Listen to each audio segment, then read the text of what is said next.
హరే కృష్ణ హరే కృష్ణ అందరికీ. సో ఈరోజు లెవెల్ 2 భగవద్గీత యథాతథం క్లాస్కి అందరికీ ఇస్కాన్ శ్రీ శ్రీ రాధా గోవింద ఆలయం తరపున స్వాగతం సుస్వాగతం. హరే కృష్ణ. ఓం జ్ఞానతిమిరాంధస్య జ్ఞానాంజనశలాకయా చక్షుర్మిలితం యేన తస్మై శ్రీ గురవే నమః. శ్రీచైతన్యమనోభీష్టం స్థాపితం యేన భూతలే స్వయం రూపః కదా మహ్యం దదాతి స్వపదాంతికం. వందేహం శ్రీగురో శ్రీయుతపదకమలం శ్రీగురూన్ వైష్ణవాంశ శ్రీరూపం సాగ్రజాతం సహగణ రఘునాథాన్వితం తం సజీవం సాద్వైతం సావధూతం పరిజన సహితం కృష్ణ చైతన్యదేవం శ్రీ రాధా కృష్ణ పాదాన్ సహగణ లలిత శ్రీ విశాఖాన్వితాంశ. నమా ఓం విష్ణుపాదాయ కృష్ణ ప్రేష్టాయ భూతలే శ్రీమతే భక్తి వేదాంత స్వామిన్ ఇతి నామినే. నమస్తే సారస్వతే దేవే గౌరవాణి ప్రచారిణే నిర్విశేష శూన్యవాది పాశ్చాత్యదేశతారిణే. జయ శ్రీకృష్ణ చైతన్య ప్రభు నిత్యానంద శ్రీ అద్వైత గదాధర శ్రీవాసాది గౌరభక్త వృంద. హరే కృష్ణ కృష్ణ కృష్ణ హరే హరే, హరే రామ రామ రామ హరే హరే. హరే కృష్ణ.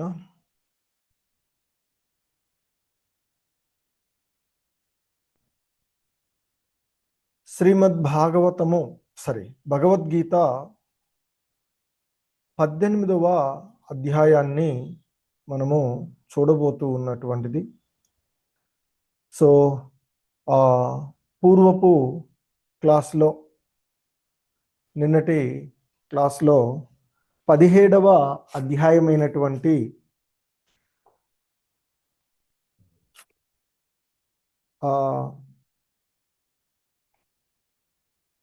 శ్రద్ధాత్రయ విభాగములు అనేటువంటి అధ్యాయాన్ని మనము చూసినటువంటిది. సో ఆ అధ్యాయంలో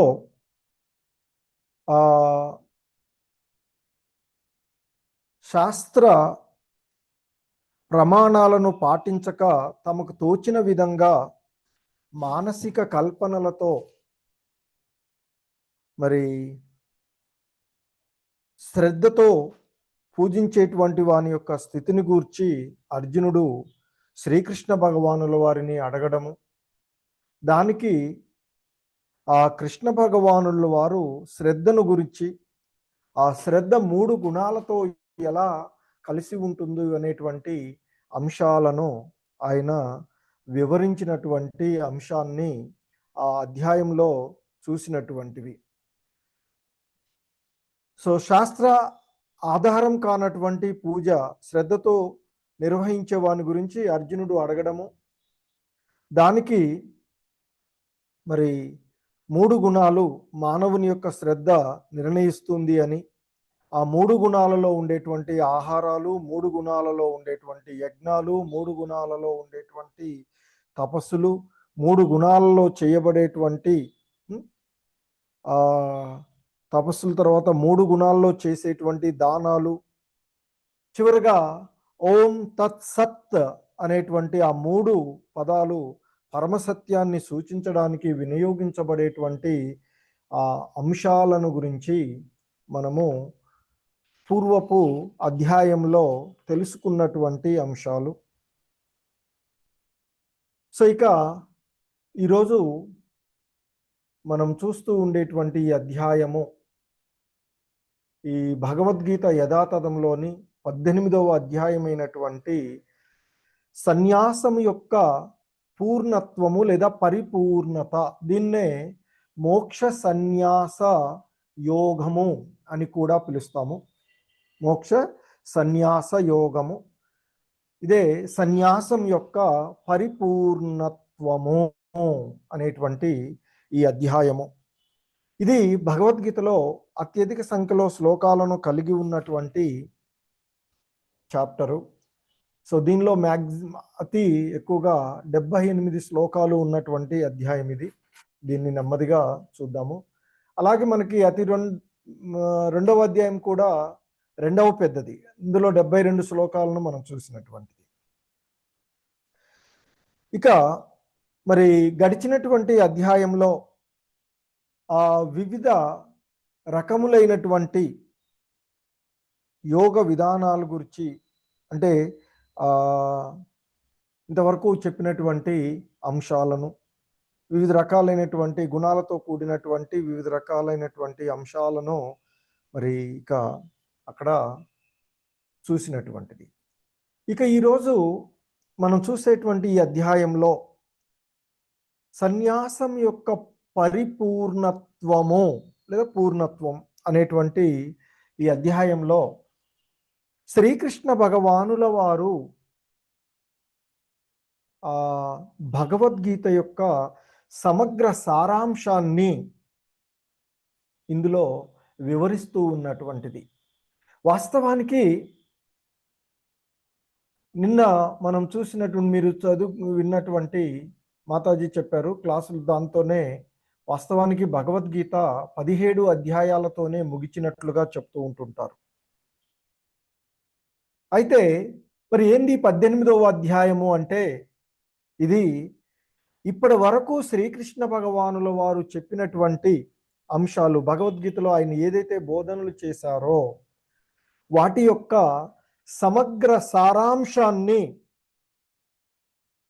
భక్తియుత సేవతో ప్రేమపూర్వకంగా భగవానుడుకు శరణజొచ్చుటయే జీవితం యొక్క పరమ లక్ష్యంగా భావించుటను గురించి ఈ అధ్యాయంలో వివరించబడుతూ ఉన్నటువంటిది. సో శ్రీకృష్ణుడు కర్మ ఫలములను మాత్రమే త్యజించవలయును గాని కర్మలను త్యజించు రాదు అని ప్రారంభిస్తూ, ఎందుకంటే అర్జునుడు కొన్ని ప్రశ్నలు అడుగుతాడు, దానికి మరి ఆయన యొక్క బోధనలతో తిరిగి పునరుద్ఘాటిస్తూ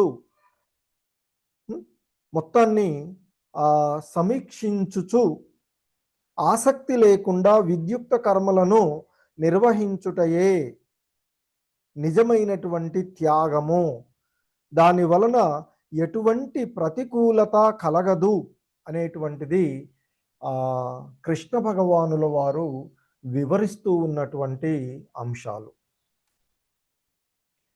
సో ఇక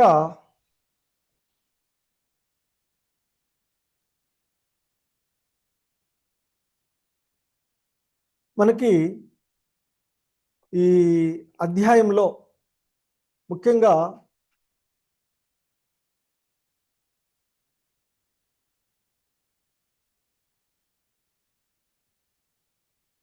అర్జునుడు అడుగుతూ ఉంటాడు, సన్యాసము అంటే ఏమిటి, త్యాగము అంటే ఏమిటి, అలాగే కర్మలను చేయాలా లేక వదిలివేయాలా, మరి కర్మలను చేస్తే దాని యొక్క ఫలితాన్ని ఎలా చూడాలి అనేటువంటి విషయాలను అర్జునుడు చాలా స్పష్టంగా తెలుసుకోగోరుతూ ఉన్నట్లుగా ఈ శ్లోకాన్ని బట్టి మనకు తెలుస్తూ ఉంది. ఈ శ్లోకంలో అంటాడు ఆయన, అర్జునుడు ఈ అధ్యాయంలోని మొదటి శ్లోకము, అర్జున ఉవాచ సన్యాసస్య మహాబాహో తత్వమిచ్ఛామి వేదితుం త్యాగస్య చ ఋషికేశ పృథక్ కేశిని సూదన. ఇక్కడ అర్జునుడు శ్రీకృష్ణ భగవానుల వారిని ఋషికేశ, అలాగే కేసి నీ సూదన అంటూ సంబోధిస్తూ ఉన్నటువంటి అంశాలు. అర్జునుడు అడుగుతూ ఉన్నాడు ఈ శ్లోకంలో, ఓ మహాబాహో, ఓ కేసి సంహారా, కేసి అనేటువంటి రాక్షసుని సంహరించినటువంటి వాడు కేసి సంహారుడు. కేసిని సూదన అంటే కేసి అనేటువంటి రాక్షసుని సంహరించినటువంటి వాడు. అలాగే ఓ ఇంద్రియాధీశ హృషికేశ అంటే హృషికేశుడు అంటే ఇంద్రియాలకు అధిపతి, ఇంద్రియాలన్నీ ఆయన యొక్క ఆధీనంలో ఉండేటువంటివి. మనలాగా మనం ఇంద్రియాల ఆధీనంలో నడుస్తూ ఉంటుంటాం, కానీ ఇంద్రియాలన్నీ కూడా ఆయన యొక్క ఆధీనంలోనే ఉండేటువంటివి.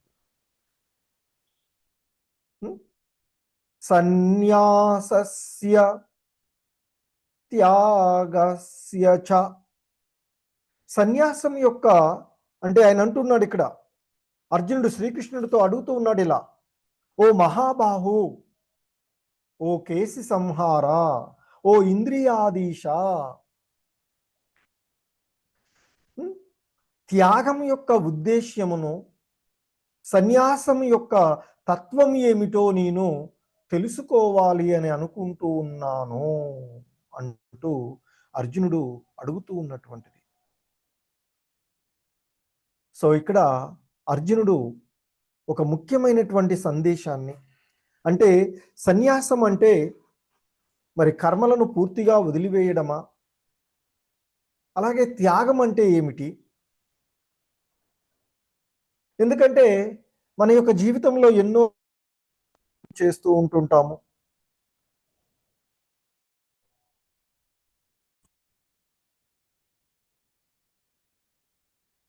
కొన్ని కర్తవ్యాలు, కొన్ని కోరికలతో, కొన్ని కర్తవ్య భావంతో చేసేవి, కొన్ని మన యొక్క కోరికల ద్వారా చేయబడుతూ ఉండేటువంటి కర్మలు ఉంటాయి కదా. సో కనుకనే ఇక్కడ అర్జునుడు అడుగుతూ ఉన్నాడు,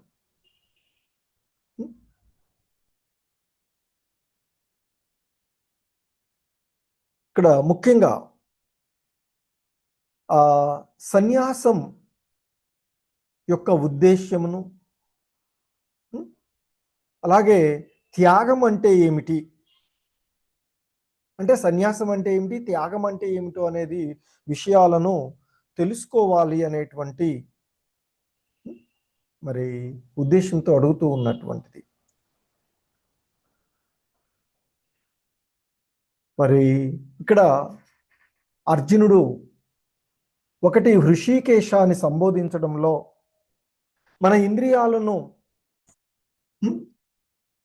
మనము అంటే ఇంద్రియాలు మనల్ని నడిపించకుండా, మన ఇంద్రియాలు మనల్ని నడిపించకుండా వాటిని ఆ భగవంతుని యొక్క సేవలో వినియోగించుకోవాలి.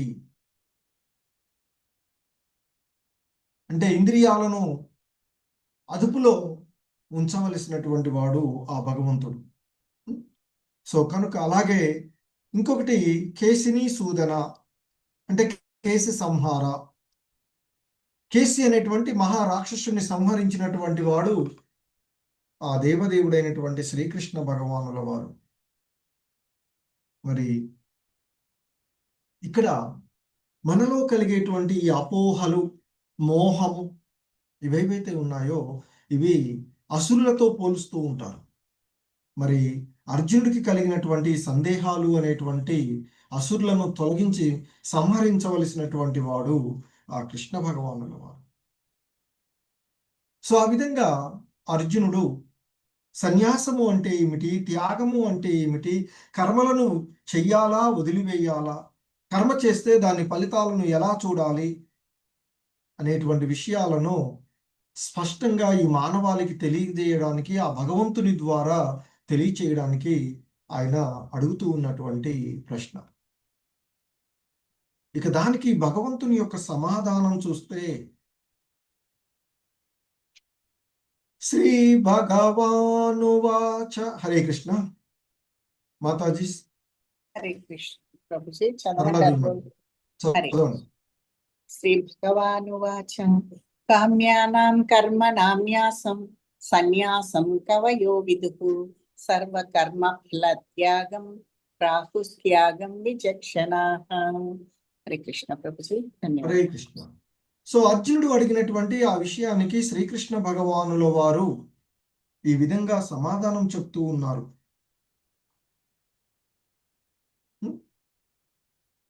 దేవదేవుడైనటువంటి శ్రీకృష్ణ భగవానుడు ఆయన అంటున్నాడు, భౌతిక కోరికపై ఆధారపడిన కర్మలను విడిచిపెట్టడమే సన్యాసము అని మహాపండితులు చెప్తారు. సమస్త కర్మల ఫలితాలను వదిలిపెట్టడమే త్యాగమని జ్ఞాన సంపన్నులు చెప్తూ ఉన్నారు. అంటే కోరికలను నెరవేర్చడానికి, మన కోరికలను నెరవేర్చుకోవడానికి చేసేటువంటి కర్మలను వదిలివేయడము జ్ఞానులు సన్యాసము అని అంటూ ఉన్నారు అని చెప్తున్నారు. అంటే ఇక్కడ మహాపండితులైనటువంటి జ్ఞానులు. అలాగే మరి అన్ని కర్మల యొక్క ఫలితాలను త్యజించడమే త్యాగము అని వివేకులైనటువంటి వారు చెప్తూ ఉన్నారు అర్జున అంటూ ఇక్కడ చెప్తూ ఉన్నటువంటిది. ముఖ్యంగా ఇక్కడ మనం గమనించవలసినటువంటి తేడా, ముఖ్యమైనటువంటి తేడా ఏమిటంటే, సన్యాసము అంటే కామ్య కర్మలను విడిచిపెట్టడము సన్యాసము. త్యాగము అంటే కర్మ ఫలాలను వదిలివేయడం, కర్మలను వదిలివేయడం కాదు. సో కర్మ ఫలాలను వదిలివేయడము త్యాగము.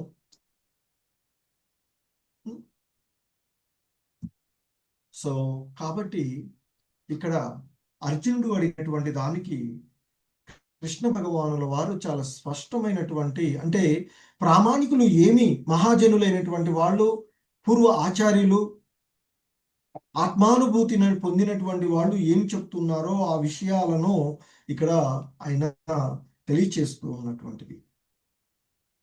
కాబట్టి సన్యాసము అంటే కామ్య కర్మలను వదిలివేయడం. అంటే మనం కోరికలతో కూడినటువంటి, కోరికలపైన ఆధారపడినటువంటి కర్మలను వదిలివేయడమే సన్యాసం. త్యాగం అంటే కర్మలను చేస్తాము, కానీ ఆ కర్మ ఫలాలను వదిలివేయడం. ఉదాహరణకు ఒక మంచి పని చేస్తూ ఉన్నాం అనుకోండి, దానివల్ల నాకు మంచి పేరు రావాలి, డబ్బు రావాలి, గౌరవం రావాలి అని ఆశిస్తే అది ఫలాపేక్షతో చేసేటువంటి కర్మ అవుతుంది. కానీ ఈ చేసేటువంటి పని నా కర్తవ్యము, ఇది భగవంతుడు నాకు అవకాశం ఇచ్చాడు, దీన్ని నేను చేస్తున్నాను అంటే భగవంతుని అర్పణం, కృష్ణార్పణంగా చేస్తే అది త్యాగభావంతో కూడినటువంటి కర్మ అవుతుంది అని చెప్తారు.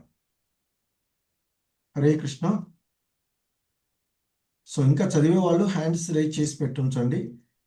వైఎస్ లక్ష్మీ మాతాజీ. హరే కృష్ణ ప్రభుజీ.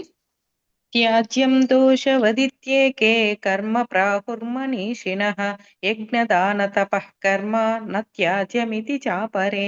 హరే కృష్ణ ప్రభుజీ, ధన్యవాదాలు. హరే కృష్ణ. సో శృణోమి నిశ్చయం శృణోమి.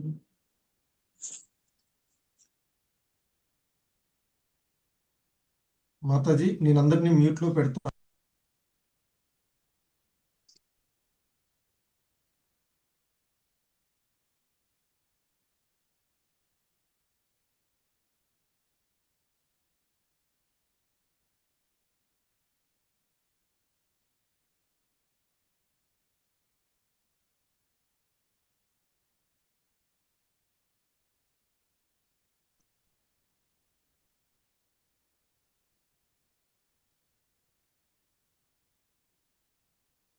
ప్రభుజీ హరే కృష్ణ, వాయిస్ రావట్లేదు ప్రభుజీ.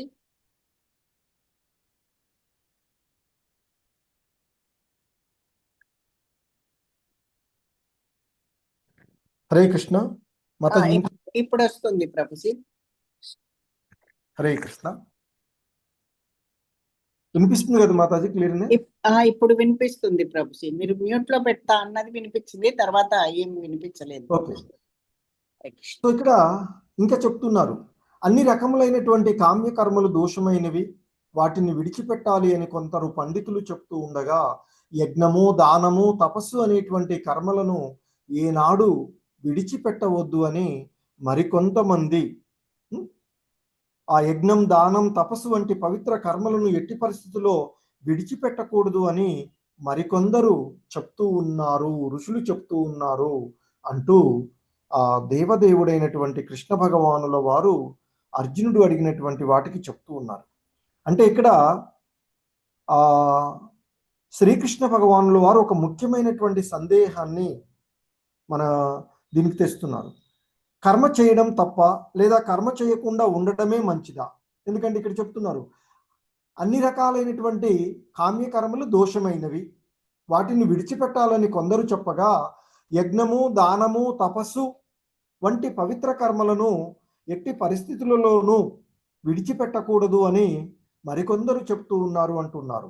అంటే ఇక్కడ మళ్ళీ మనకి సందేహం కలుగుతుంది. కొంతమంది ఏమో కర్మలను పూర్తిగా విడిచిపెట్టాలని చెప్పగా, కొంతమంది ఏమో యజ్ఞము, దానము, తపస్సు వంటి కర్మలను మనసును పవిత్రం చేస్తాయి కాబట్టి వాటిని కేవలము కర్మ కారణంగానే వదిలివేయకూడదు అనేటువంటిది ఇక్కడ వేరే వారి యొక్క అభిప్రాయము. సో అయితే ఇలా వారి యొక్క అభిప్రాయాలు అలా ఉండగా మరి దేవదేవుడైనటువంటి శ్రీకృష్ణ భగవానుల వారి అభిప్రాయం ఏముందో చూద్దాం. హరే కృష్ణ. విజయ మాతాజీ చదవండి, అన్మిటి ఉన్న మాతాజీ. హరే కృష్ణ.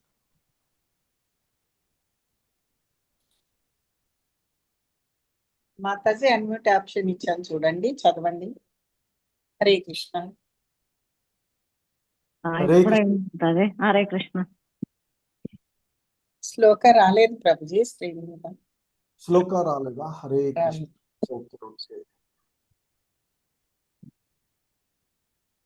నెక్స్ట్ శ్లోక చదువుదురులేండి. సో ఈ శ్లోక నేను చదువుతాను అయితే. ఓకే, దీంట్లో శ్లోక పెట్టినట్టున్నాను. నెక్స్ట్ చదవండి మాతాజీ. హరే కృష్ణ ప్రభుజీ. యజ్ఞదాన తపకర్మ నత్యాజం కార్యమేవ తత్ యజ్ఞోదానం తపశ్చైవ పావనాని మనీషినాం. Thank you Prabhuji. Hare Krishna. So ఇక్కడ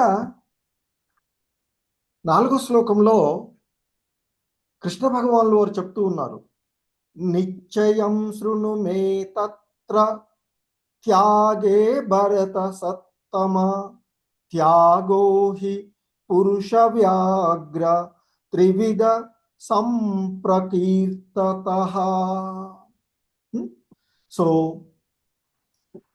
ఆయన చెప్తున్నారు, ఓ అర్జున, త్యాగము గురించి నా యొక్క నిర్ణయం, త్యాగ విషయంలో నా నిర్ణయాన్ని విను. త్యాగము 3 రకాలుగా ఉంటుంది. అవే సాత్విక త్యాగము, రాజసిక త్యాగము, తామసిక త్యాగము. సో అవి ఇక్కడ మనకి 5వ శ్లోకంలో చెప్పబడుతుంది. యజ్ఞము, దానము, తపస్సు కర్మలను ఎన్నడూ విడిచిపెట్టవద్దు, వానిని తప్పక ఆచరించవలెను. వాస్తవమునకు యజ్ఞము, దానము మరియు తపస్సులు మహాత్ములను కూడా పవిత్రం చేస్తాయి. సో ఇక్కడ మరి కృష్ణ భగవానుల వారు చెప్తూ ఉన్నటువంటి అంశము. హరే కృష్ణ. హరే కృష్ణ. హ్యాండ్ రైజ్ చేయండి ప్రభుజీ. పద్మాకర్ ప్రభుజీ అన్మ్యూట్ చేసుకొని ఉన్నారు ప్రభుజీ. చదువుతాను మాతాజీ. హ్యాండ్ రైజ్ చేసి పెట్టండి ప్రభుజీ. నెక్స్ట్ టైం చదవండి. చదవండి ప్రభు. Okay okay. ఏతాన్యపి తు కర్మాణి సంగం త్వక్యబలాని చ కర్తవ్యానీతి మే పార్థ నిశ్చితం మతముత్తమం. హరే కృష్ణ ప్రభుజీ. హరే కృష్ణ. సో ఆ భగవంతుడు చెప్తూ ఉన్నటువంటి అంశాలలో ఇక్కడ ఇంతకుముందు చెప్పినట్లుగా యజ్ఞం, దానం, తపస్సు వంటి కర్మలను విడిచిపెట్టకూడదు, వాటిని తప్పకుండా చెయ్యాలి. ఎందుకంటే అవి జ్ఞానుల యొక్క మనసులను కూడా పవిత్రం చేస్తాయి అనేటువంటిది చెప్తూ ఉన్నది. అంటే ఆ కర్మలను వదిలివేయడం వల్ల మాత్రమే ఆధ్యాత్మికమైనటువంటి పురోగతి సాధించలేము అని, మరి యజ్ఞం, దానం, తపస్సు ఇవి మనలో యొక్క స్వార్థాన్ని ఇవి చేయడం వల్ల మనలో ఉండేటువంటి స్వార్థాన్ని తగ్గించి మనసును పవిత్రం చేస్తాయి. అందుకే ఇంకా చెప్తూ ఉన్నారు ఇక్కడ కర్మ చేయాలి. కానీ ఈ శ్లోకంలో చెప్పబడుతూ ఉన్నటువంటి అంశం ఏతాన్యపితు కర్మాని సంగం త్యక్వా ఫలాని చ. కర్మ చేయాలి కానీ ఆ కర్మ యొక్క ఫలాన్ని వదిలివేయాలి అది చెప్తున్నారు. అందుకే ఇక్కడ అంటున్నాడు ఆయన, ఓ అర్జున, ఈ కర్మలన్నీ మమకార ఆసక్తి లేకుండా అంటే ఫలాపేక్ష లేకుండా చెయ్యాలి. వాటిని మన యొక్క కర్తవ్యంగా భావించి చెయ్యాలి. ఇది నా యొక్క ఖచ్చితమైన అభిప్రాయం. ఈ కర్మలు కూడా ఆసక్తిని ఫలాసక్తిని విడిచిపెట్టి కర్తవ్య భావంతో చెయ్యాలి. ఇదే నా యొక్క ఖచ్చితమైనటువంటి అభిప్రాయము. సో ఇందులో మనకు భగవద్గీతలో దేవదేవుడైనటువంటి ఆ కృష్ణ భగవానుల వారు ఏ ఉద్దేశాన్ని బోధించదలుచుకున్నారో ఆ ఉద్దేశం ఈ శ్లోకంలో మనకి స్పష్టమవుతూ ఉన్నటువంటి అంశం.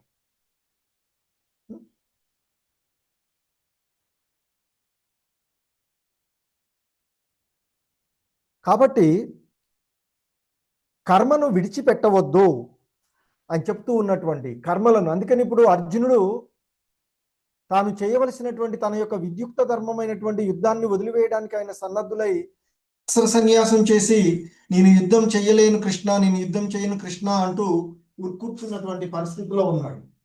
కానీ ఆ కృష్ణ భగవానులు ఏం చెప్తున్నారు ఇక్కడ ఫైనల్ గా? కర్మను విడిచిపెట్టవద్దు. దేన్ని వదిలివేయాలి? కర్మ ఫలాసక్తిని వదిలివేయాలి. అంటే నీవు యుద్ధం చెయ్యి, ఆ యుద్ధంలో నువ్వు గెలుస్తావా కౌరవులు గెలుస్తారా నీకు అనవసరం. సో నీ కర్తవ్యము ఒక క్షత్రియుడిగా నీ ధర్మం యుద్ధం చేయడం, ధర్మబద్ధంగా జరుగుతూ ఉన్నటువంటి యుద్ధము, ప్రజలను రక్షించడానికి ధర్మబద్ధమైనటువంటి పరిపాలనలను ఇవ్వడానికి చేయవలసినటువంటి యుద్ధం కనుక మరి నీవు నీ ధర్మమైనటువంటి యుద్ధాన్ని చెయ్యి. చాలాసార్లు మనం భగవద్ ఈ శ్లోకాల్లో చూసాం. సో కాబట్టి మనం మన జీవన విధానానికి దీన్ని అనువర్తించుకున్నట్లయితే మనకి ఏదైనా కర్మలు లభించాయి అనుకోండి, ఏదైనా పనులు చేస్తూ ఉద్యోగమో లేకపోతే ఇంకా బాధ్యతాయుతమైనటువంటి పనులు ఏవైనా చేస్తూ ఉన్నాం అనుకోండి, నిజాయితీగా చెయ్యాలి అని చెప్తుంటారు. సో ఆ చేసేటువంటి ఉద్యోగం కానీ ఇంకేదైనా కానివ్వండి, నాకు ఎంత జీతం వస్తుంది, ఎంత పేరు వస్తుంది అనేటువంటి ఆలోచనతో కాకుండా ఇది నాకు లభించిన అవకాశము, దీనిని నేను నా యొక్క కర్తవ్యంగా చెయ్యాలి. సో కాబట్టి నా శక్తి మేరకు నేను దీన్ని సక్రమంగా నా యొక్క కర్మలను, నా యొక్క ధర్మాన్ని నేను నెరవేరుస్తాను అనేటి యొక్క భావనతో ఆ కర్మలను చెయ్యాలి అని చెప్తూ ఉంటుంటారు.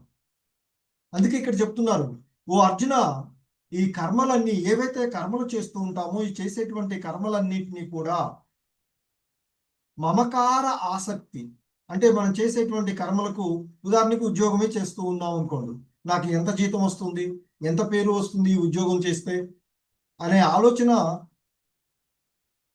కాకుండా అలా చేస్తే అది ఫలాసక్తితో చేసేనట్లు అవుతుంది.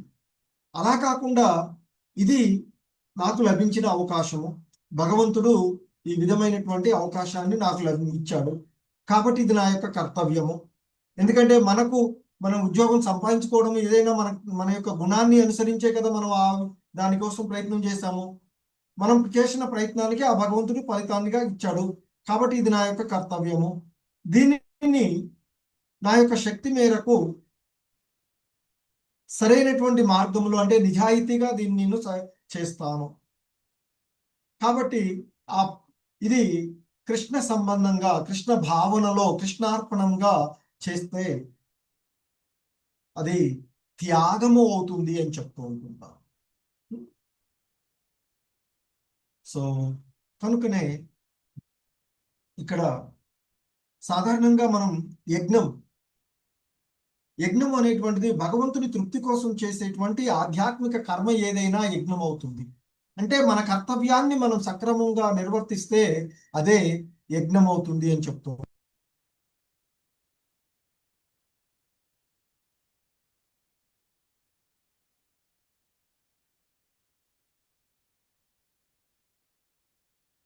ప్రభుజీ వాయిస్ రావట్లేదు ప్రభుజీ. హరే కృష్ణ.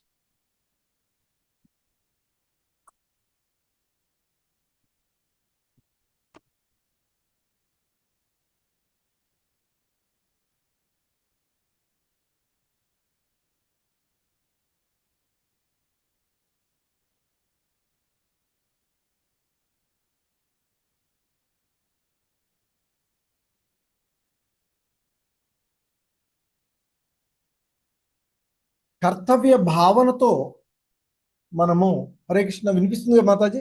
వినిపిస్తుంది ప్రభుజీ. మన యొక్క కర్తవ్య భావనతో ఆధ్యాత్మిక భావనతో కర్మలు చేసినట్లయితే అది యజ్ఞం అవుతుంది. అలాగే దానం చేయడము అనేటువంటిది ప్రతిఫలాలను ఆశించకుండా ఈ దానం చేస్తే నాకు ఇది లభిస్తుంది. సో ఇవి అందుకే మనకు చాలా మంది కామ్యకర్మ రతుల కోసం చెప్తూ ఉంటారు, ఇవి దానం చేస్తే ఈ ఫలితం వస్తుంది అవి అని. మనకు లభించింది కనుక మనకున్న దాన్ని ఇతరులకు చేయడము, అంతేగాని ఎటువంటి ఫలాలను ఆశించకుండా ప్రతిఫలం ఆశించకుండా ఇతరులకు చేయవలసినటువంటి దానం చెప్తూ ఉంటుంటారు. అలాగే శరీరం అంటే మన తపస్సు, శారీరక తపస్సు, మాట తపస్సు, మనస్సు, ఇవన్నీ కూడా శరీరము, మాట, మనస్సు నియమంలో ఉంచుకోవడమే తపస్సు అని చెప్తుంటారు. ఇవన్నీ కూడా మనకు స్వార్థాన్ని తగ్గించేటువంటి. సో అదే ఇక్కడ కృష్ణ భగవానులు వారు చెప్తూ ఉన్నటువంటి అంశాలు. హరే కృష్ణ. భాగ్యలక్ష్మి మాతాజీ చదవలేదు ప్రభుజీ. మాతాజీ అన్మ్యూట్ ఆప్షన్. హరే కృష్ణ ప్రభుజీ. మాతాజీ నియతస్య తు సన్యాసః కర్మణో నోపవిపద్యతే మోహాత్ తస్య పరిత్యాగ తామసః పరికీర్తితః. ధన్యవాదాలు ప్రభుజీ. హరే కృష్ణ.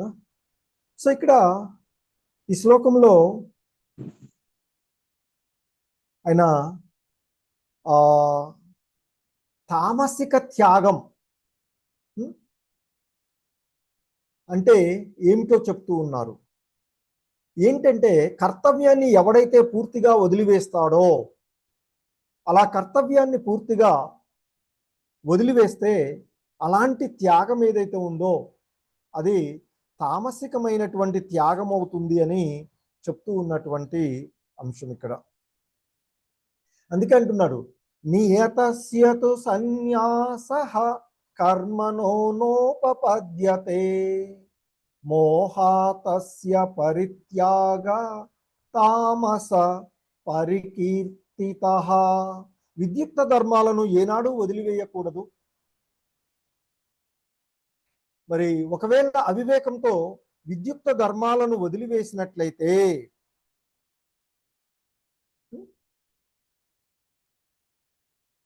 అది మరి అటువంటి త్యాగం ఏదైతే ఉందో అది తమోగుణ త్యాగం అవుతుంది అంటూ చెప్తూ ఉన్నటువంటి అంశము. సో ఇక్కడ మనకు ఇక్కడ విద్యుక్త ధర్మాలు అంటే మనకు నిర్దేశించబడినవి. మనకి వర్ణ, ఆశ్రమ అనేటువంటి విధానాలు ఉన్నటువంటివి. ఈ వర్ణ ఆశ్రమ విధానాలలో వర్ణాలు ఏంటి? బ్రాహ్మణ, క్షత్రియ, వైశ్య, శూద్ర, వీటి గురించిన వీటి ధర్మాలు, వీటి యొక్క లక్షణాలు ఇవన్నీ కూడా ముందు చూస్తాం మనం. అలాగే ఆశ్రమం, బ్రహ్మచారి, గృహస్థ, వానప్రస్థ, సన్యాస ఆశ్రమం.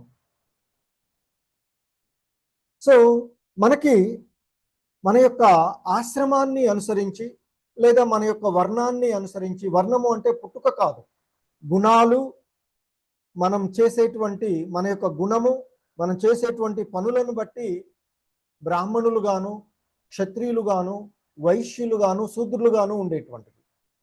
అలాగే మనం యొక్క స్థితిని, ఆశ్రమం, బ్రహ్మచారి ఆశ్రమం, విద్యార్థి దశ, మన 100 సంవత్సరాల కాలం, జీవిత కాలము అనుకున్నట్లయితే అందులో ఒక 25 సంవత్సరాలు మొదట శాస్త్ర సంబంధమైనటువంటి విషయాలను నేర్చుకుంటూ బ్రహ్మచారి ఆశ్రమము అని చెప్తాము. ఆ తర్వాత ఇక అన్ని నేర్చుకున్న తర్వాత గృహానికి వచ్చి వివాహం చేసుకొని గృహస్థాశ్రమంలోనికి చేరవచ్చు. లేదా అలాగే ఉండే వాళ్ళని నైష్టిక బ్రహ్మచారులుగా ఉంటారు. ఆ తదుపరి 25 సంవత్సరాలు గృహస్థ జీవనాన్ని ఉండి, మన గృహాన్ని అంటే భార్య పిల్లలతో ఉండి, పిల్లలు ఎలాగో పెద్దవాళ్ళు అవుతారు 25 సంవత్సరాలు అంటే, తదుపరి ఆ గృహస్థాశ్రమాన్ని వదిలివేసి వానప్రస్థ అంటే ఆధ్యాత్మిక విధానాల్లోకి వెళ్ళాలి. అలా మన ధర్మాలు మనకు ఉంటాయి. అలా కాకుండా ఆ ధర్మాలను మనం వదిలివేసామనుకోండి, ఆ ధర్మాలను మనం వదిలివేసినట్లయితే మన యొక్క విద్యుక్త ధర్మాలను, మనం చేయవలసినటువంటి, మనకు నిర్దేశించబడినటువంటి కర్తవ్యాలను విడిచిపెట్టడము సరైనటువంటిది కాదు అనేది చెప్తున్నారు. ఒకవేళ అజ్ఞానం లేదా మోహంతో, అవివేకంతో అంటున్నారు ఇక్కడ, మోహంతో లేదా అజ్ఞానంతో మన యొక్క కర్తవ్యాన్ని వదిలివేసినట్లయితే అది తామసిక త్యాగము అవుతుంది. తమోగుణంతో, గుణాలు మనకి 3 రకాలు: సాత్విక గుణాలు, రాజసిక గుణము మరియు తామసిక గుణం. సో ఇలా మనకు నిర్దేశించబడినటువంటి కర్తవ్యాన్ని విడిచిపెట్టడము సరైనది కాదు అని, అలా వదిలివేస్తే, అజ్ఞానం లేదా మోహం వల్ల అలా కర్తవ్యాన్ని వదిలివేసినట్లయితే అది తమోగుణ సంబంధిత త్యాగము, అనగా తామసికమైన త్యాగము అని చెప్తూ ఉంటారు. సో ఎందుకంటే మనకి కొంత అపోహలు ఉంది. కొంతమంది ఆధ్యాత్మిక జీవితం అంటే అన్ని పనులు వదిలివేసి ఉండడము అని అనుకోవచ్చు. కానీ శ్రీకృష్ణ భగవానులు వారు చెప్తూ ఉన్నటువంటిది, మనకు అప్పగించబడినటువంటి న్యాయపరమైనటువంటి కర్తవ్యాన్ని కేవలము సోమరితనంతోనూ, భయంతోనూ, అజ్ఞానంతోనూ లేదా మోహంతోనూ వదిలివేయడము మంచిది కాదు అని చెప్తూ ఉన్నారు. సో కాబట్టి భక్తి అంటే అన్నీ వదిలేసి, త్యజించేసి ఎక్కడో ఉండడం కాదు. గృహస్థ ఆశ్రమంలో ఉండి కూడా మన ధర్మాలను మనం సక్రమంగా నిర్వర్తిస్తే అది భక్తి అవుతుంది. ఆ భక్తి భావనలో మనము ఉండవచ్చు. సో అందుకే ఇక్కడ శ్రీల ప్రభుపాదులు వారు వివరణలో చెప్తూ ఉంటుంటారు, భౌతిక తృప్తి కొరకు ఉన్నటువంటి కర్మలను తప్పక వదిలివేయాలి. కానీ మనిషి ఆధ్యాత్మిక కలాపాల వైపుకు ప్రోత్సహించేటువంటి కార్యాలను, అంటే భగవంతుని కొరకు చేసేటువంటి కర్మలు, అంటే భగవత్ సంబంధంలో చేసేటువంటి కర్మలు, ఉదాహరణకి భగవంతునికి నైవేద్యం పెట్టడము, ప్రసాదాన్ని తీసుకోవడము, సో ఇటువంటివి ఏవి కూడా వదిలివేయకూడదు. అలా వదిలివేసినట్లయితే అవి తమోగుణంలో ఉండేటువంటి త్యాగాలు, అవి జీవుడి యొక్క ఆధ్యాత్మిక పురోగతికి దోహదపడవు అంటూ చెప్తూ ఉన్నటువంటిది. హరే కృష్ణ. సరళదేవి మాతాజీ. హరే కృష్ణ ప్రభుజీ. దుఃఖమిత్యేవ యత్కర్మ కాయ క్లేశ భయాత్ త్యజేత్ సకృత్వా రాజసం త్యాగం నైవ త్యాగ ఫలం లభేత్. హరే కృష్ణ ప్రభుజీ. ధన్యవాదాలు. హరే కృష్ణ. సో ఇంకా చెప్తూ ఉన్నారు,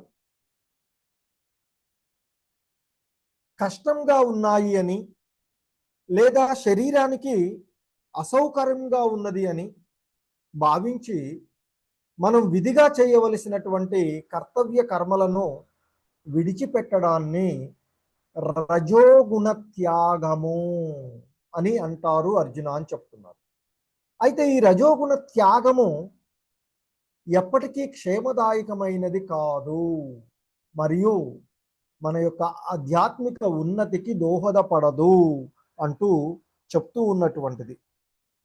సో ఇక్కడ కర్మలు చేయడము కష్టమని, అవి శరీరానికి బాధను కలగజేస్తుంది అని భయపడి కర్తవ్యాన్ని వదిలివేస్తే అది రాజసిక త్యాగము.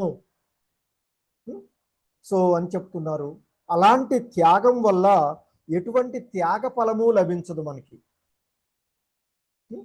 సో కాబట్టి ఇక్కడ ఈ రాజసికమైనటువంటి త్యాగము ఏదైతే ఉందో అది మనకి ఏ విధంగానూ మన యొక్క ఆధ్యాత్మిక ఉన్నతికి దోహదపడదు అని చెప్తుంటారు. సో ఉదాహరణకి ఒక విద్యార్థి ఉన్నాడు అనుకోండి, చదవడం చాలా కష్టం కాబట్టి నేను చదువు వదిలేస్తాను అన్నాడు అనుకోండి. బ్రహ్మచారి ఆశ్రమంలో ఉన్నటువంటి వాడు శాస్త్ర సంబంధమైనటువంటి విషయాలన్నింటినీ కూడా నేర్చుకోవాలి కదా. మరి అలా నేర్చుకోవాలి అని చెప్పేసి తాను తన ధర్మమైనటువంటి ఆశ్రమ పద్ధతి ప్రకారంగా విద్యార్థి ఏం చేయాలి? శాస్త్ర సంబంధమైనటువంటి విద్యలను, జ్ఞానాన్ని అతడు పొందాలి, నేర్చుకోవాలి.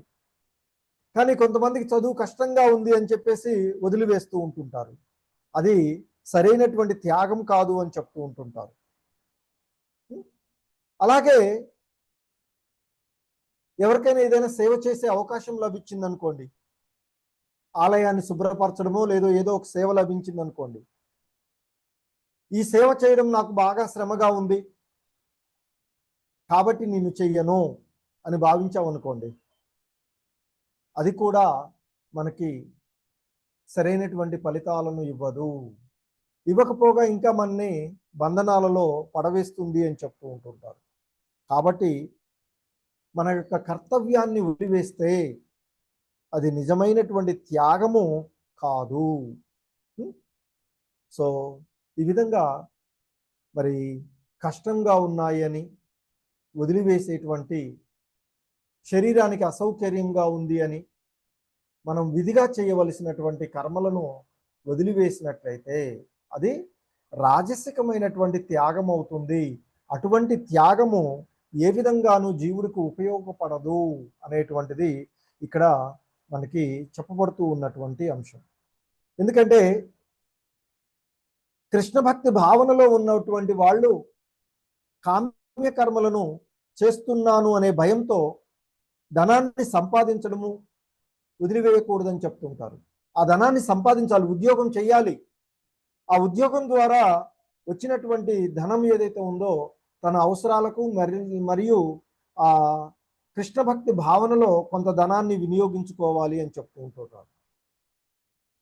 అలాగే ఎర్లీ మార్నింగ్ లేవడం కష్టం అనిపిస్తూ ఉంటుంది. మంగళహారతికి లేవాలంటే మరి 4 గంటలకే లేచి 4:30 గంటలకు మంగళహారతికి అటెండ్ అవ్వాలా అని ఆలోచిస్తుంటుంటాం. పడుకుంటాం, అబ్బా ఇవాళ చేత కావట్లేదు అని. సో ఇవి ఏ విధంగానూ క్షేమదాయకం కాదు అని చెప్తూ ఉన్నారు. సో మనం ఎర్లీ మార్నింగ్ లేవాలి, మంగళహారతి అటెండ్ అవ్వాలి, వీలైనంత వరకు భాగవతం క్లాసులు వినాలి, వీలైనంత వరకు జపం చేయాలి. ఇవన్నీ కూడా మనల్ని శాశ్వతమైనటువంటి ఆనందం వైపుకు ఇవన్నీ మనకి శాశ్వత ఫలితాలను ఇచ్చేవి. కానీ వాటిని వదిలేసి మనము తాత్కాలికం వైపు, వాటికి వెంటనే ఇంద్రియ భోగ వాంఛల వైపుకే మనము పరిగెడుతూ ఉంటుంటాం. సో అందుకే మరి కృష్ణ భక్తి భావనలో ఉన్నటువంటి వాడు తెల్లవారుజామున మేల్కోవడం, మంగళహారతి అటెండ్ అవ్వడము, జపం చేయడము, భాగవతం క్లాసులు వినడము, ఇవన్నీ కూడా కృష్ణ భక్తిని మనల్ని పెంపొందిస్తాయి. అవన్నీ కూడా మనకి శాశ్వతమైనటువంటి ఆనందాన్ని ఇస్తాయి. ఒకవేళ వాటిని వదిలివేస్తే అది రజోగుణమైనటువంటి త్యాగం అవుతుంది. మరి అది మనిషిని ఈ జనన మరణ చక్రాలలో పడవేసి మరలా మరలా తిరిగి వచ్చే విధంగా చేస్తూ ఉంటుంది అని చెప్తూ ఉన్నారు. హరే కృష్ణ.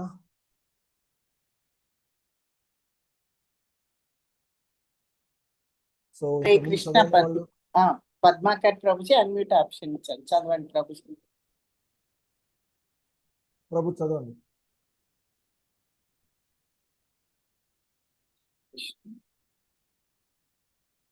హరే కృష్ణ. వేరే వాళ్ళకి ఉన్నమాట. భాగ్యలక్ష్మి మాతాజీ. హరే కృష్ణ. హరే కృష్ణ మాతాజీ. కార్యమిత్యేవ యత్కర్మ నియతం క్రియతే అర్జున సంగం త్యక్త్వా ఫలం చైవ సత్యాగ సాత్వికో మతః. ధన్యవాదాలు ప్రభుజీ. హరే కృష్ణ. సో సాత్విక త్యాగం అంటే ఏంటో చెప్తున్నారు ఈ శ్లోకంలో.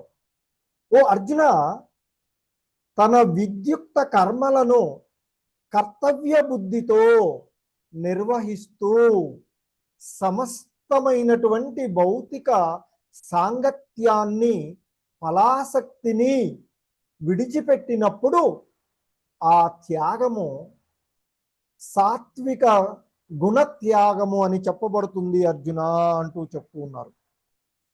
కార్యమిత్యేవ యత్ కర్మ నియతం క్రియతే అర్జున సంగం త్యక్త్వా ఫలం చైవ స త్యాగః సాత్వికో మతః. ఇది నా యొక్క కర్తవ్యము అనే యొక్క భావనతో ఆసక్తి మరియు ఫలాపేక్షను విడిచిపెట్టి నియత కర్మలను చేయడం, మనకు నిర్దేశితమైనటువంటి కర్మలను చేయడము సాత్వికమైన త్యాగము అని చెప్తూ ఉన్నారు. సో ఈ సాత్వికమైనటువంటి త్యాగము 3 ముఖ్యమైనటువంటి గుణాలను కలిగి ఉంటుంది అని చెప్తూ ఉంటుంటారు. ఒకటి, మన యొక్క కర్తవ్యము అని చేయాలి, కర్తవ్యంగా చేయాలి, చేస్తూ ఉంటుంది, కర్తవ్యంగా భావించి చేస్తారు. రెండవది, ఆ చేసేటువంటి కర్మ స్వార్థపూరితమైనటువంటి ఆసక్తి లేకుండా ఉంటుంది. అలాగే దానికి సంబంధించిన ఎటువంటి ఫలాన్ని ఆశించకుండా చేస్తారు. ఇది సాత్వికమైనటువంటి కర్మలుగా చెప్తూ ఉంటారు. అంటే నా కర్తవ్యాన్ని నేను శ్రద్ధగా చేస్తాను, ఫలితాన్ని ఆ భగవంతునికి సమర్పిస్తాను, భగవంతుడే ఇస్తాడు మనకు కావలసినది ఏది. సో అలా ఆలోచించేటువంటి విషయం ఏదైతే ఉందో అది సాత్వికమైనటువంటి త్యాగము అంటూ చెప్తున్నారు. అంటే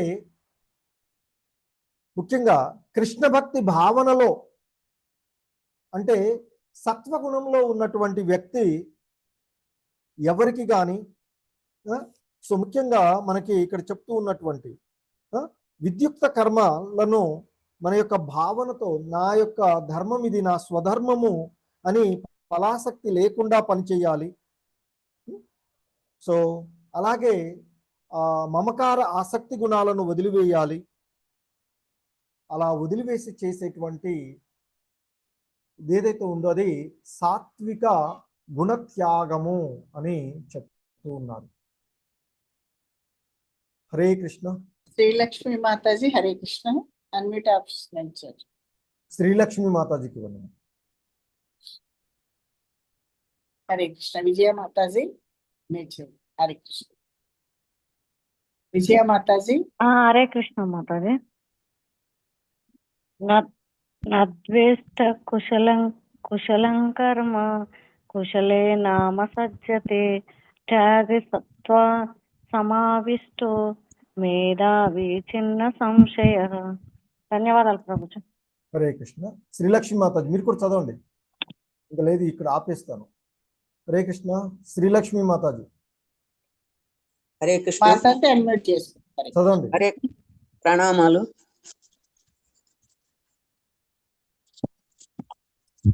చదవండి మాతాజీ. చదువుతున్నా మాతాజీ, పేజీ చేసుకోండి. స్క్రీన్ మీద ఉంది చూడండి, 10వ శ్లోకము.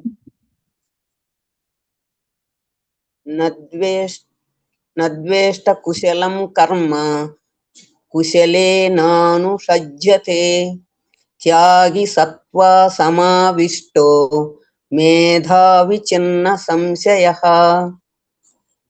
హరే కృష్ణ. ధన్యవాదాలు ప్రభుజీ. ఇక్కడ ఇంకా చెప్తూ ఉన్నటువంటి అంశము మనకి నిజమైనటువంటి త్యాగి అంటే ఎవడో చెప్తూ ఉన్నారు. ఇందులో నిజమైనటువంటి త్యాగి ఎలా ఉంటాడు అనేటువంటి విషయాన్ని ఇక్కడ చెప్తూ ఈ శ్లోకంలో చెప్పబడుతూ ఉన్నటువంటి నద్వేష్ట్య కుశలం కర్మ కుశలే నాను సజ్జతే. ఈ సత్వగుణ సంపన్నుడు, బుద్ధిమంతుడు, సంశయ రహితుడు అయినటువంటి త్యాగశీలి కామ్యాలు, కష్టప్రదాయాలైన కర్మలను ద్వేషించడు, శుభప్రదాలు, సులభ సాధ్యాలు అయిన కర్మలను అభిమానించడు. అంటే ఒక నిజమైనటువంటి త్యాగి ఇష్టం లేని కర్మను ద్వేషించడు, ఇష్టమైనటువంటి కర్మను పైన అతిగా ఆసక్తిని చూపడు. ఇది సత్వగుణంలో ఉన్నటువంటి వివేకి త్యాగ సందేహాల నుండి విముక్తుడై ఉంటాడు. అంటే నిజమైనటువంటి త్యాగి ఎలా ఉంటాడు అంటే సత్వగుణ సంపన్నుడు, బుద్ధిమంతుడు, సంశయ రహితుడు అయినటువంటి త్యాగి. అంటే నిజమైనటువంటి త్యాగి కొన్ని కార్యక్రమాలు కష్టకరంగా ఉన్నవి అని చెప్పి వాటిని ద్వేషించడు, లేదా కొన్ని సులభంగా ఉన్నాయి లేదా ఆనందాన్ని ఇస్తున్నాయి తనకు అని వాటిని ఎక్కువగా ఇష్టపడడు. అన్నిటి యందు సమత్వ భావంతో ఉంటాడు అని చెప్తున్నారు. అంటే ఇక్కడ కృష్ణ భక్తి భావనలో అనగా సత్వగుణంలో ఉన్నటువంటి వ్యక్తి ఎవరిని కానీ తన దేహ క్లేశాన్ని కానీ కలిగించినప్పుడు దేనినైనా కానీ ద్వేషించడు. అందుకే కష్టతరమైనటువంటి కర్మలు చేయవలసినప్పుడు అతడు ద్వేషించడు.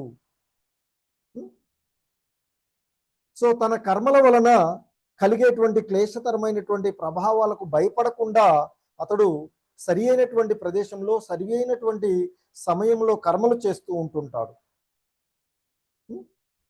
సో ఆ విధంగా అటువంటి వాడే నిజమైనటువంటి త్యాగి అంటూ చెప్తూ ఉన్నటువంటిది.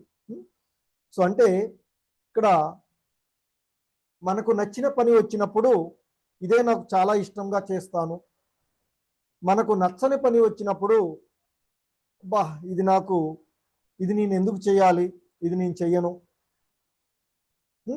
అని స్పందించడం అనేది మనకు సాధారణంగా కలిగేటువంటి మన యొక్క స్వభావం కదా. కానీ సత్వగుణంలో ఉండేటువంటి లేదా నిజమైనటువంటి త్యాగి అనేటువంటి వాడు అది ఏదైనా ఇది నా యొక్క కర్తవ్యము, నాకు లభించినటువంటి అవకాశము అని అది కర్తవ్యం కాబట్టి ఇష్టం ఉన్నా ఇష్టం లేకపోయినా సమత్వ భావంతో చేస్తాడు అని చెప్తూ ఉంటారు. సో కాబట్టి ముఖ్యంగా మనం ఇక్కడ తెలుసుకోవాల్సింది కర్తవ్యాన్ని చేయాలి, యజ్ఞం, దానం, తపస్సు చేయాలి, కర్మపై స్వార్థపూరితమైనటువంటి ఆసక్తిని వదిలిపెట్టాలి, కర్మఫలాన్ని భగవంతునికి అర్పించాలి, ఇష్టం అయిష్టం రెండిట్లో కూడా సమానంగా ఉండాలి అనేటువంటిది మనకి ఈరోజు ఈ శ్లోకాల ద్వారా మనము తెలుసుకుంటూ ఉన్నటువంటి అంశం. హరే కృష్ణ. సో తదుపరి శ్లోకాలకు సంబంధించిన అంశాలను రేపటి క్లాస్లో చూద్దాం. హరే కృష్ణ.